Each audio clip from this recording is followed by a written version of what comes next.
ഉത്തരവാദിത്തമില്ലാത്ത Devaswom board എന്ന ഹൈക്കോടതിയുടെ രൂക്ഷ വിമർശനം.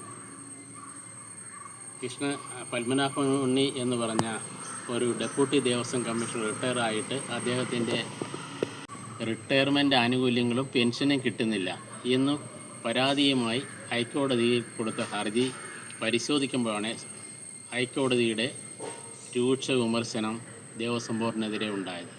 കാരണം ഈ പത്മനാഭ ഉണ്ണി എന്ന് പറഞ്ഞ മാന്യൻ അദ്ദേഹത്തിൻ്റെ കണക്ക് കുറച്ച് പരിശോധിച്ചപ്പോൾ തന്നെ 7 ലക്ഷം രൂപയുടെ വെട്ടിപ്പാണ് അതിനകത്ത് നടന്നത് ബാധ്യതയുണ്ട ആൾക്കാർ.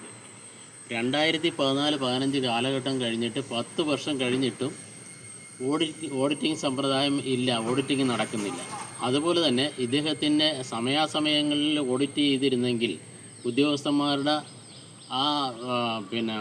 ഉദ്യോഗസ്ഥന്മാർ കൊണ്ടുവന്ന് അപഹരിക്കപ്പെടുന്ന മുതൽ കണ്ടുപിടിക്കാനും അവരുടെ പേരിൽ നടപടി സ്വീകരിക്കാനും പറ്റുമായിരുന്നു.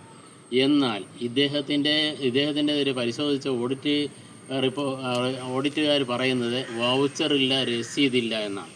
എന്ന് പറഞ്ഞാൽ ബോധവും പൂർവ്വം ഈ ക്ഷേത്രത്തിൽ വരുന്ന വരുമാനങ്ങൾ അപഹരിക്കപ്പെടുന്നതിന് കാരണക്കാർ ദേവസ്വം ബോർഡിൻ്റെ ഒരു മാർഗനിർദ്ദേശങ്ങളോ അല്ലെങ്കിൽ ഈ വൗച്ചറുകൾ ഡിജിറ്റൽ സംവിധാനത്തിലാക്കിയിരുന്നെങ്കിൽ ഇങ്ങനെ സംഭവിക്കത്തില്ലായിരുന്നു. അപ്പോൾ ഈ ഉദ്യോഗസ്ഥന്മാർ ഇത്രയും രൂപ വരുമ്പോൾ ദേവസ്വം ബോർഡിൻ്റെ മെമ്പർമാരും പ്രസിഡന്റുമാരും ഇവരെ സംരക്ഷിക്കുമ്പോൾ അവർക്ക് എത്ര കിട്ടി എന്നാണ് നമുക്ക് മനസ്സിലാകേണ്ടത്.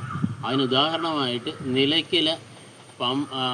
നിലയ്ക്കലൊരു പമ്പുണ്ട്. ആ പമ്പിൽ തന്നെ 40 ലക്ഷം രൂപയുടെ ഉണ്ട്. 10 വർഷത്തിനുള്ളിൽ അവിടെയും ഈ പരിശോധനയില്ല.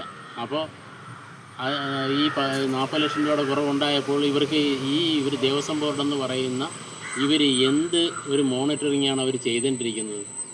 അതാണ് ഹൈക്കോടതി അതിരൂക്ഷമായിട്ട് വിമർശിക്കുകയും ഹൈക്കോടതി പറഞ്ഞത് ഇത് ഡിജിറ്റൽ സംവിധാനത്തിലാക്കാൻ 30-ാം തീയതിക്കുള്ളിൽ അത് നേരിട്ട് വന്നിട്ട് അതിൻ്റെ ഉദ്യോഗസ്ഥന്മാർ നേരിട്ട് വന്ന് ഡിജിറ്റൽ സംവിധാനത്തിൽ ഇനിയെങ്കിലും തുടങ്ങണമെന്ന് പറഞ്ഞത് ഇതിൻ്റെ കാര്യം ഇതാണ്. അപ്പോൾ ഇപ്പോൾ ഉള്ള പ്രസിഡൻറ്റും ഇതിന് കൂട്ടുത്തരവാദിത്തമുണ്ട്. കാരണം വെച്ചാൽ ഇവരെന്തിനാണ് ദേവസ്വം ബോർഡ് പ്രസിഡൻറ്റും അതിൻ്റെ സെക്രട്ടറി, കമ്മീഷണർ ഇതൊക്കെ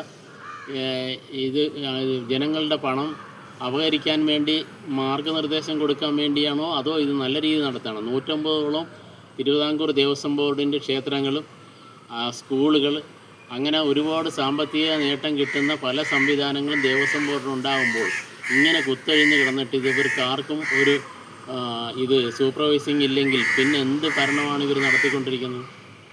ഇപ്പോഴത്തെ പ്രസിഡന്റ് പ്രശാന്തും പറയുന്നുണ്ട്, എങ്കിൽ അദ്ദേഹത്തിന് എന്തെങ്കിലും മാറ്റാൻ പറ്റില്ല. അപ്പോൾ അതുപോലും നടന്നില്ല എന്ന് പറയുമ്പോൾ ദേവസ്വം ബോർഡിലെ ഭക്തജനങ്ങളുടെ പൈസ പങ്കിട്ടെടുക്കാനാണ് ദേവസ്വം ബോർഡും ഉദ്യോഗസ്ഥന്മാർക്കും ഇതിന് കൂട്ടുനിൽക്കുന്നതിന് കൊണ്ടല്ലേ ഇതിങ്ങനെ കണക്ക് ഓഡിറ്റിംഗ് ചെയ്യാത്തത്? കാരണം വൗച്ചറില്ല, രസീതില്ല എന്ന് പറയുമ്പോൾ എന്ത് ഗുരുതരമായ പിഴവാണ് ഈ ദേവസ്വം ബോർഡിൽ ഉണ്ടാകുന്നതെന്നാണ് ഹൈക്കോടതിയുടെ വിമർശനം വന്നത്. Thank you.